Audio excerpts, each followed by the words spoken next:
انت مغرور. دي اكتر كلمة بيسمعها الشخص اللي واثق من نفسه من كل اللي حواليه. يقولوا له انت مغرور ومتكبر. في فرق كبير جدا بين الغرور والثقة بالنفس. كان زمان بيقول لنا ان الفرق بين الغرور والثقة هي شعرة. في الفيديو ده انا جاي اعرفك على الشعرة دي، جاي اعرفك يعني ايه مغرور ويعني ايه شخص واثق من نفسه. فحاول ان انت تسمع الفيديو للاخر علشان تستفيد.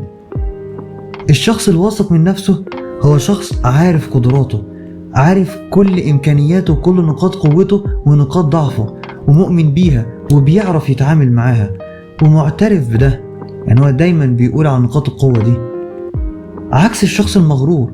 الشخص المغرور ممكن يكون شخص قوي جدا وعنده مميزات كتير، بس الفرق بينه وبين الشخص الواثق من نفسه ان الشخص المغرور بيحب يقلل من انجازات الشخص اللي قدامه، بيحب يحسس اللي قدامه ان هو لا شيء، ان انا احسن منك، على عكس الشخص الواثق من نفسه. الشخص الواثق من نفسه عارف ان هو احسن حد، بس ما يهموش اللي قدامه، يعني ما يقللش من الناس اللي قدامه. انا شخص جامد بس انت كمان جامد، ما عنديش مشكلة، ما اشغلش بالي بيك. انما الشخص المغرور لا، تلاقيه دايما بيحرص ان هو يقلل منك علشان يبان قدامك ان هو قد ايه حاجة كبيرة. ودي بيكون فيها جزء من النقص، ان هو بيشوف نفسه، بيشوف كبرياءه عليك، فبالتالي بيقلل منك عشان يبدأ يبرز إمكانياته ونقاط قوته. فده الفرق بين الشخص الواثق من نفسه والشخص المغرور. الشخص الواثق من نفسه هو شخص معترف إن هو شخص كويس جدا وأحسن حد، إنما ملوش دعوة بأي حد حواليه، سواء اللي حواليه نجحوا خسروا ما بيفرقش معاه وما بيركزش معاهم.